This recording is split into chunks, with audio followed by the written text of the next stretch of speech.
Om Shanti. Good morning आप सभी अव्यक्त फरिश्तों को। आज अव्यक्त महावाक्यों का सार सुनेंगे और पुरुषार्थ करेंगे अव्यक्त ब्रह्मा बाप समान बनने का। रिवाइज कोर्स 25 दिसंबर 1989 की मुरली है। बाबा ने विशेष इस वाणी के अंदर अपने बच्चों को विशेष विशेष विशेष स्वाभिमान या कहीं सम्मान से नवाजा है। बड़ा बाबा और बड़े बाबा के हम सब बड़े बच्चे। बाबा ने कहा तुम्हारा मर्तबा बहुत बहुत बहुत ऊंचा है। सुना होगा आपने कल की मुरली में। आज अव्यक्त शिक्षाएं हमें क्या इशारा दे रही हैं, तो आइए सार रूप में अव्यक्त इशारे बाबा की मुरली के हम ग्रहण करेंगे, श्रवण करेंगे। रूहानी फखोर में रहे, बेफिक्र बादशाह बनो। हम सब भी चाहते हैं कि हम बेफिक्र रहें, लेकिन रह नहीं पाते। बाबा इस फिक्र से भरे संसार में हमें बेफिक्र करने की शिक्षाओं से सुसज्जित कर रहे हैं। अब जितनी हम ग्रहण करें, जितना धारण करें, समय पर ये शिक्षाएं जिसको याद आ जाएं, उसका जीवन तो धन्य धन्य हो जाए। होता है उन्हीं लोगों का। तो आइए, बाबा कहते हैं आज बड़े ते बड़े बाप, गॉड, ईश्वर, परमात्मा, अल्लाह, खुदा, भगवान बच्चों को अलौकिक दिव्य संगम युग के हर दिन की मुबारक दे रहे हैं। हर दिन की, एक दिन की नहीं। दुनिया वालों के लिए जैसे दुनिया वालों का बड़ा दिन है, 25 दिसंबर बड़ा दिन मनाते हैं सभी लोग, खुशी में नाचते गाते एक दो को उस दिन की मुबारक भी देते हैं। ऐसे आप बच्चों के लिए भगवान कह रहा है, ऐसे आप बच्चों के लिए संगम युग ही बड़ा युग है। आयु में छोटा लेकिन विशेषताओं और प्राप्ति दिलाने में सबसे बड़ा युग है। पूरे कल्प की जमा पूंजी, आधार, नींव ये संगम युग का पुरुषार्थ है। तो संगम युग का हर दिन आप बच्चों के लिए बड़ा दिन है, क्योंकि बड़े ते बड़े बाप बड़े युग अर्थात संगम युग में ही मिलता है। बड़े ते बड़ा बाबा हमें इस संगम पे मिलता है। साथ साथ बाप के द्वारा बड़े ते बड़ी प्राप्ति भी अभी ही होती है। बाप दादा सभी बच्चों को बड़े ते बड़ा पुरुषोत्तम अब बना रहे हैं। यही समय है पुरुषों में उत्तम बनने का, और बनाने वाला बड़ा बाबा हमारा हमें मिला है। हम बन रहे हैं, पुरुषार्थ कर रहे हैं। आप सबको बाप ने संगम युग पर जानते हो। बड़े ते बड़ी गिफ्ट क्या दी है, विचार करो। कौन सी गिफ्ट दी है भगवान ने आकर के, उस बड़े ते बड़े पिता ने, परम पिता ने। बाप दादा सदा कहते, मैंने अपने बच्चों के लिए हथेली पर स्वर्ग का राज्य भाग्य लाया है। हथेली पर बहिश्त, ये संगम की कहानी, यादगारें दुनिया में आज भी गाई जाती है। हथेली पर बहिश्त, तिली पर बहिश्त। देखो बच्चे, तिरी पर बहिश्त अर्थात हथेली पर स्वर्ग, इससे बड़ी गिफ्ट और क्या हो सकती है जानते हो? क्या ये गिफ्ट कोई और दे सकता है? नहीं। कितने भी बड़े ते बड़े आदमी हों, लेकिन इस परमात्म गिफ्ट के सामने उनकी गिफ्टें क्या है? वह तो सूर्य के आगे दीपक, ईश्वरीय उपहार है ये ब्राह्मण जीवन। और इसमें हर पल हर घड़ी हर चीज ईश्वरीय जो देन है, उपहार है। वह तो जैसे सूर्य के आगे दीपक, तो संगम युग की यादगार निशानियां अन्य धर्मों में भी रह गई हैं। यहां से ही कॉपी किया है, सभी ने कॉपी किया है। दुनिया वाले कहते हैं खाली हाथ आए और खाली हाथ जाना है। और आप बच्चे फखुर से क्या कहते हो, फलक से क्या कहते हो? हम आत्माएं उस ईश्वर द्वारा, परमात्मा द्वारा, भगवान द्वारा, उस पिता द्वारा, बाप द्वारा मिले हुए खजानों से भरपूर होकर जाएंगी और अनेक जन्म भरपूर रहेंगी। ये खजाने सदा साथ चलने वाले हैं। भर्तृहरि सतयुग में आए थे और संगम पर इतना पुरुषार्थ करो कि पूरे कल्प के लिए भरकर हम जावें इस संसार से। बाबा ने कहा रूहानी फखुर में रहने वाले कभी किसी बात में फख्र नहीं करते, फिक्र नहीं करते। फखुर में रहने वाले किसी भी बात में फिक्र नहीं करते, बेफिक्र बादशाह बन जाते हैं। बादशाह तो क्या बनना है, फिक्रों का बोझा उठाने वाला या बेफिक्र बादशाह? बादशाह तो अच्छी लगती है, सभी को प्रिय है, बस वो टेक्निक आनी चाहिए। अच्छा सच बताओ, अपने दिल पर, अपने मन पर, अपनी बुद्धि पर, अपने विवेक पर थोड़ा हाथ रख करके फिक्र करके क्या हम कुछ बना लेते हैं सिवाय कार्य को बिगाड़ने के? बेफिक्र होकर रहें, निश्चिंत हो, मन और बुद्धि संतुलित हो, तो कोई न कोई हल इतना अच्छा परिस्थिति का निकल जाता है, आप अपने आप में हैरान हो जाते हैं।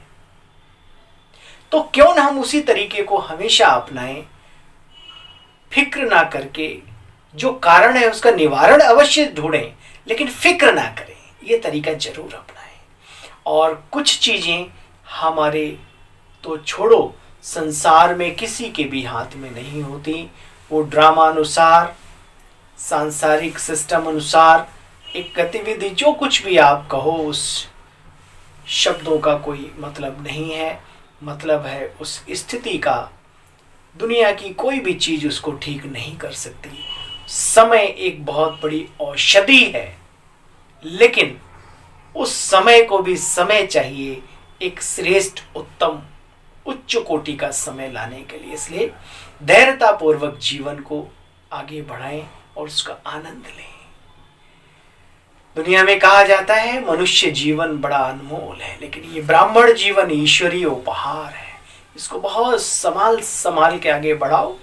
जल्दबाजी किसी बात की नहीं, जब उसे जल्दी नहीं तो हमें किस बात की जल्दी? विचार तो करो। बाबा कहते देखो बच्चे, बेफिक्र बादशाह बन जाते हैं जो फखुर में रहते हैं, रूहानी नशे में रहते हैं। अभी के भी बादशाह और भविष्य में भी राजाई प्राप्त करने वाले विश्व महाराजन बनते हो। सबसे अच्छी और सबसे बड़ी यह बेफिक्र बादशाही है बच्चे। कोई फिक्र है क्या? क्या फिक्र है? बाबा के बने फिर भी फिक्र करें। रिस्पॉन्सिबिलिटी भी बहुत अच्छी है, बाबा की देन है। और सच बताऊं, हम और आप तो क्या जिम्मेदारियां निभाएंगे। बस आप टिके रहें जहां पर ठहराओ। कहते हैं ना, पड़े पड़े पत्थर भी भारी हो जाता है। उस चीज को समझ लें। बाबा कहते कोई है फिक्र, और प्रवृत्ति में रहने वालों को बाल बच्चों का फिक्र है क्या? परिवार वालों से बाबा ने पूछा। अच्छा भाई, कुमारों को खाना बनाने का फिक्र है क्या? ये भी कोई फिक्र की बात है? अरे जो खाना जानता है वो बनाना भी जानता है। दो एक बार खराब बनेगा, अच्छा बनने लगेगा। और सच तो ये है कि अकेला दम दो खाना गम। कुमारों की ट्रेन चले तररम पम पम। अरे जो मर्जी बनाओ, जो मर्जी खाओ, जो मन में आए वही बनाओ। माना जो जो अच्छी चीजें आजकल तो बहुत अच्छे अच्छे माध्यम है, नहीं आता है तो यूट्यूब पे ढूंढ लो कैसे क्या बनता है? खीर बनाओ, तस्मई बनाओ, चाहे पुलाव बनाओ, जो भी आपको अच्छा अच्छा लगे बाबा के नियमानुसार आप बनाइए, खाइए, सेहतमंद रहिए। इतनी अच्छी चीजें साइंस ने दे दी आपको इस संगम पे, देखो तो सही। इलेक्ट्रिक चूल्हा आ गया, हर चीज मतलब इतनी रिफाइन होती जा रही, जीवन सहज होता जा रहा है देखा जाए तो। बाबा ने कहा कुमारों को खाना बनाने का फिक्र रहता है क्या? कुमारियों को क्या फिक्र होता है बोलो? नौकरी का कि अच्छी नौकरी मिले, फिक्र है क्या? बेफिक्र हो ना। अरे बाबा के बने जो होना है बढ़िया हो जाएगा। प्रयासरत रहिए अपने जीवन में, पुरुषार्थी बनिए, लेकिन बेफिक्र बादशाहत के साथ। जिसको फिक्र होगा वह बेफिक्र बादशाही का मजा नहीं ले सकेंगे। विश्व की राजाई तो 20 जन्म होगी, लेकिन यह बेफिक्र बादशाही और दिल तख्त यह एक ही इस युग में मिलता है, एक जन्म के लिए। तो महत्व किस बात का है? बेफिक्र बादशाही का या वो उस बादशाही का? ये नहीं मिलेगी पूरे कल्प। ईश्वरीय गोद, ईश्वर खुद पालनहार बन के आया है, तो फिर काहे की फिक्र? बाप दादा सदा बच्चों को कहते, बच्चे ब्राह्मण जीवन अर्थात बेफिक्र बादशाह। बड़ा बाबा बैठा है, परिस्थितियां आएंगी, पेपर आएंगे, ऐसे पास होकर के उच्च पद पाने वालों में से नहीं। हाँ, जितनी बड़ी पोस्ट उतना बड़ा पेपर, उतनी बड़ी परीक्षा, लेकिन घबराना नहीं। ब्रह्मा बाबा को हमेशा अपने समक्ष आदर्श रूप में, लक्ष्य रूप में रखें कि बाबा के समय पर, बाबा के जीवन काल में जब प्रॉब्लम परिस्थिति आई तो उन्होंने किस तरीके से पार किया। कोई भी बात होती थी बाबा कहते थे, बच्चे वो बड़ा बाबा बैठा है ना, चिंता क्यों करते? हजारों आत्माओं के हजारों अनुभव हैं, अनुभव गाथा भरी पड़ी है इस ब्राह्मण जीवन में। पढ़ें, सुने, देखें, मजा आएगा, जीवन परिवर्तन होने लगेगा।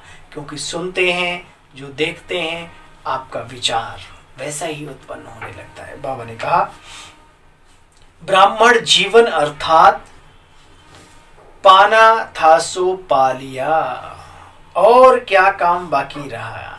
क्या कहते हो, सेवा का काम बाकी रहा हुआ है, लेकिन वह भी करावनहार बाप करा रहे हैं, सेवाएं भी सिस्टेमेटिक बाबा करा रहे हैं।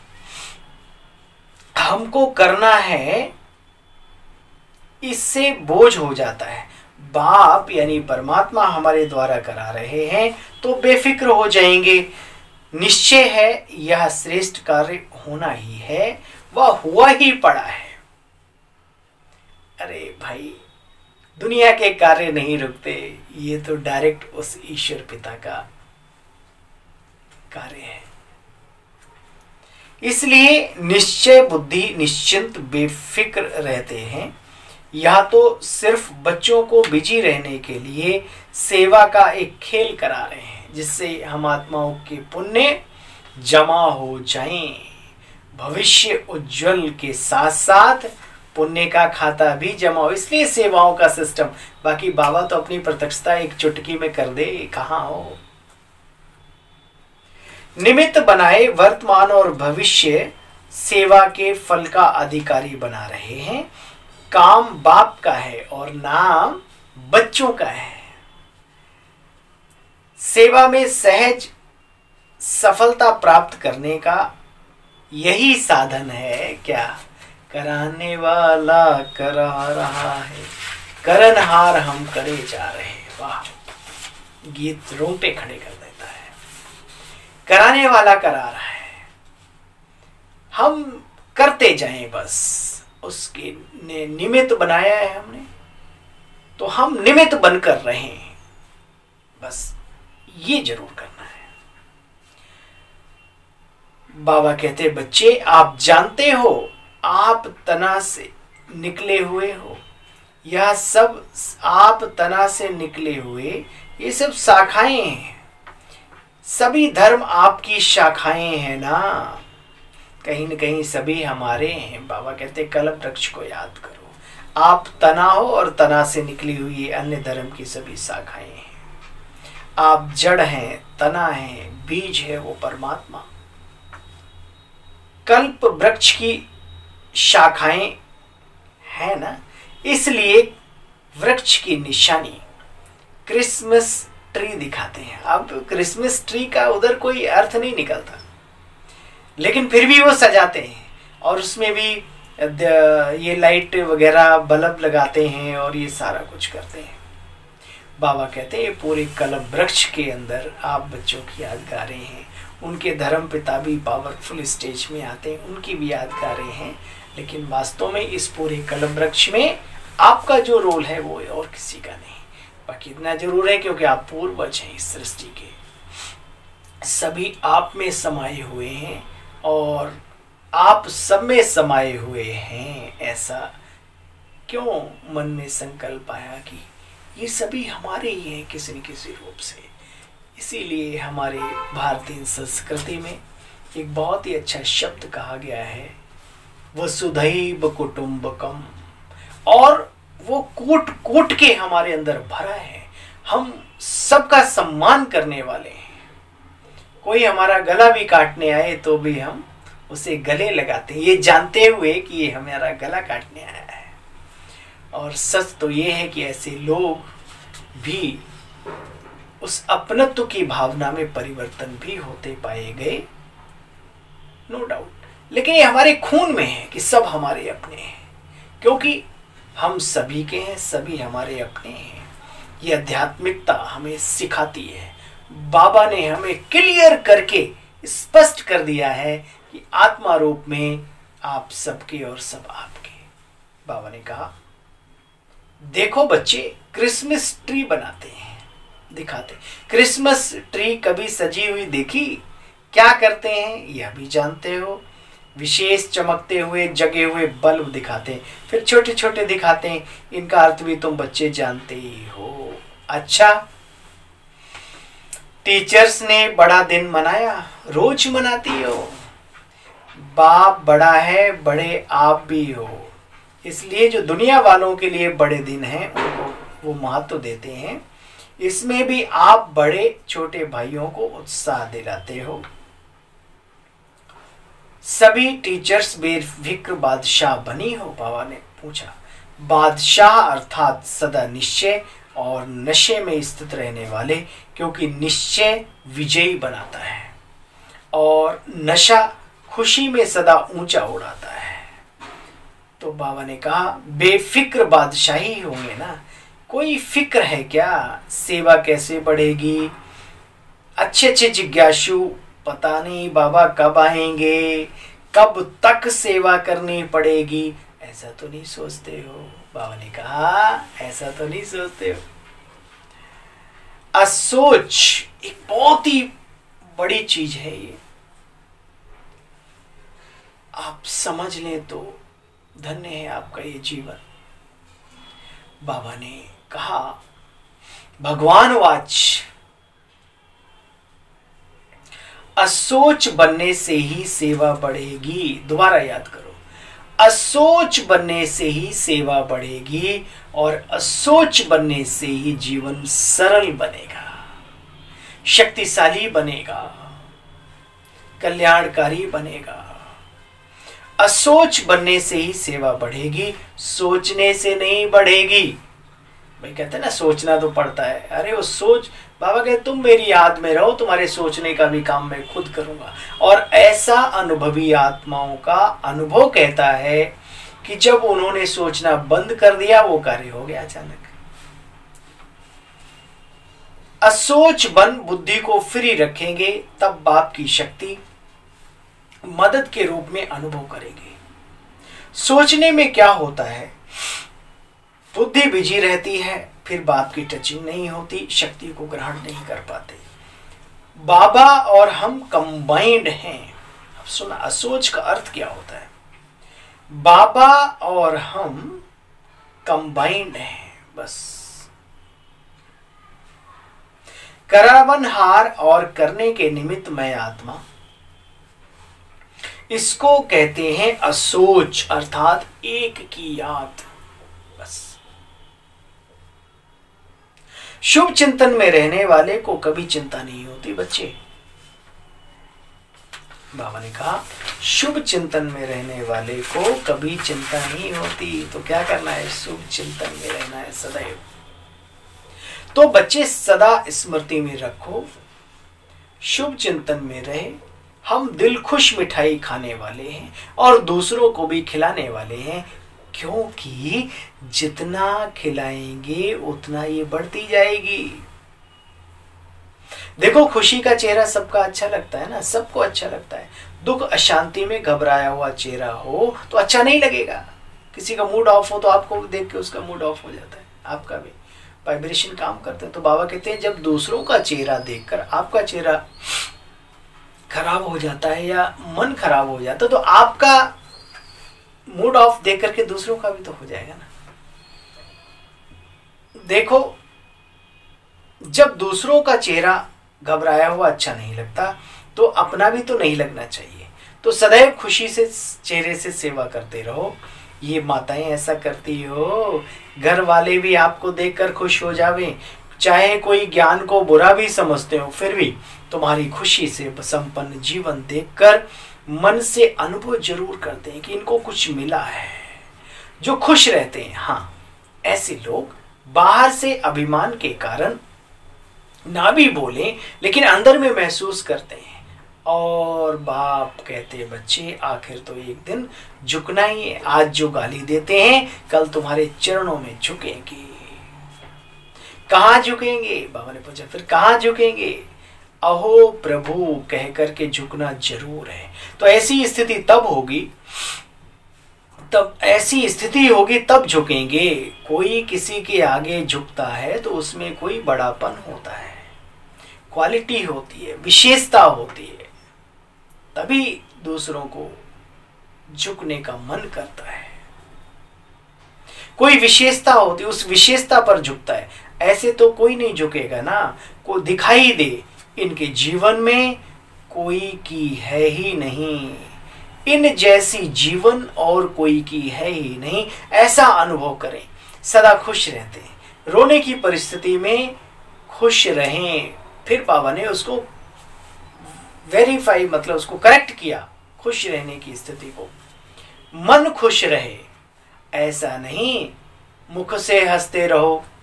ये समझ चाहिए। कोई गंभीर समस्या है, कोई प्रॉब्लम है, ये बहुत गहरी बात है। बड़ी अच्छी बात किसी ने कही कि जीवन के अंदर समझ, नॉलेज बहुत काम करती है।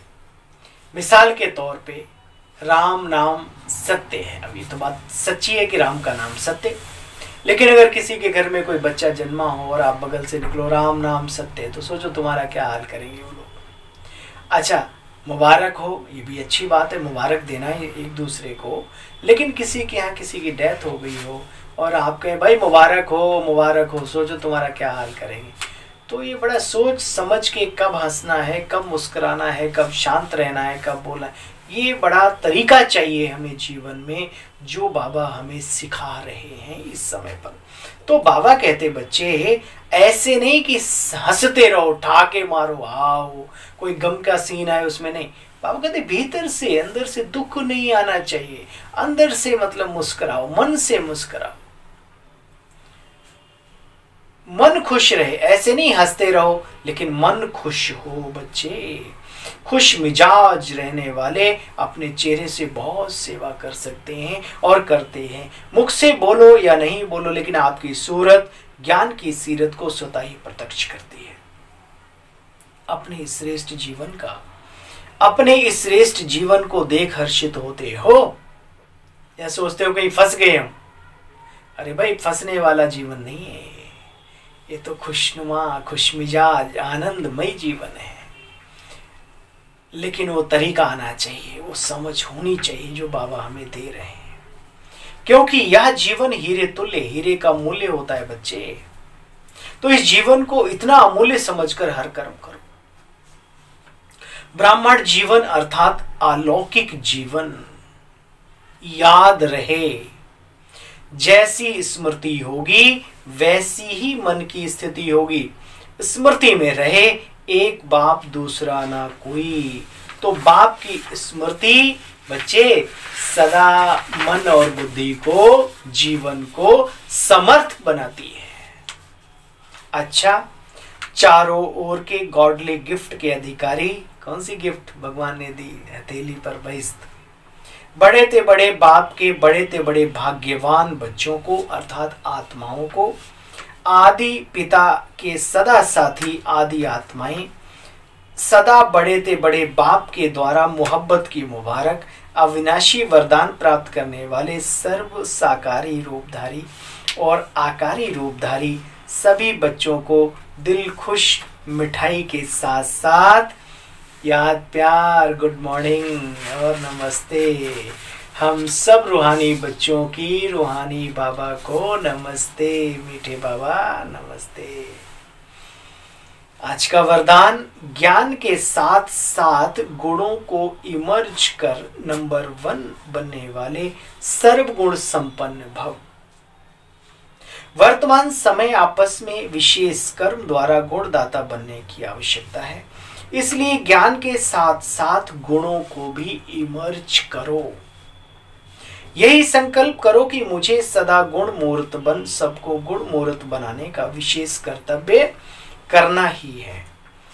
तो व्यर्थ देखने, सुनने व करने की फुर्सत ही नहीं रहेगी। सुना, यही संकल्प करो कि मुझे सदा गुण मूर्त बन सबको गुण मूर्त बनाने का विशेष कर्तव्य करना ही है।